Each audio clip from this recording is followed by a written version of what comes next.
ക്ഷമയോടെ കാത്തിരുന്നാൽ എന്ത് കിട്ടും എന്നതിനുള്ള ഉത്തരം സ്വന്തം ജീവിതത്തിലൂടെ പഠിപ്പിച്ചതൊരു പ്രവാചകൻ.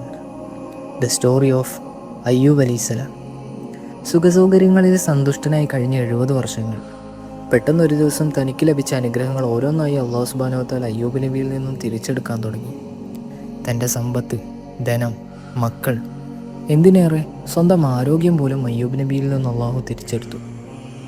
മാരകമായ രോഗം പിടിപെട്ട് കിടപ്പിലായ അയ്യൂബ് നബിയുടെ അവസ്ഥ കണ്ട് സഹിക്കാൻ പറ്റാതെ സ്വന്തം ഭാര്യ അള്ളാഹുവിനോട് വേവലാതി പറയാൻ തുടങ്ങിയപ്പോൾ അയ്യൂബ് നബി അലൈഹിസ്സലാം പറഞ്ഞൊരു കാര്യമുണ്ട്. 70 വർഷത്തോളം നമ്മൾ അള്ളാഹുവിൻ്റെ അനുഗ്രഹങ്ങൾ ആസ്വദിച്ച് ജീവിച്ചില്ലേ?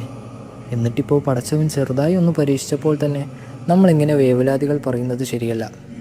മറിച്ച് ക്ഷമയോടെ കാത്തിരിക്കുക. അള്ളാഹു നമ്മളെ കാണുന്നുണ്ട്. ശരീരം ഒന്ന് ചലിപ്പിക്കാൻ പോലും കഴിയാത്ത അവസ്ഥയിലും അയ്യൂബ് നബി അലൈഹിസ്സലാം പ്രാർത്ഥിച്ചത് ഒരു രോഗം എന്നെ ചെറുതായി ഒന്ന് സ്പർശിച്ചിരിക്കുന്നു അല്ലാഹ് എന്ന് മാത്രമാണ്. വിനയത്തിൻ്റെ അങ്ങേ തലത്തിൽ നിന്നുള്ള ഈ ഒരു പ്രാർത്ഥന കേട്ടിട്ടാവണം അള്ളാഹു സുബ്ഹാനഹു വ തആല അയ്യൂബ് നബിക്ക് ഉത്തരം നൽകി. ഉർഖുൽ ബിരിജ്ലിക് ഹാദാ മുഖ്തസലുൻ ബാരിദുൻ വശറാബ്. പടച്ചവൻ്റെ കൽപ്പനയിൽ അയ്യൂബ് നബിയുടെ കാൽപാദത്തിൽ നിന്നും ഒരു ഉറവ വരികയും ആ വെള്ളത്തിൽ ശരീരവും കഴുകുകയും ചെയ്തതോടുകൂടി തനിക്കുണ്ടായിരുന്ന രോഗം ശിഫയാവുകയും പതിയെ പതിയെ തനിക്ക് നഷ്ടപ്പെട്ടതൊക്കെയും അതിൻ്റെ 2 ഇരട്ടിയായി അല്ലാഹു സുബ്ഹാനഹു വ തആല അയ്യൂബ് നബിക്ക് തിരിച്ചു നൽകുകയും ചെയ്തു.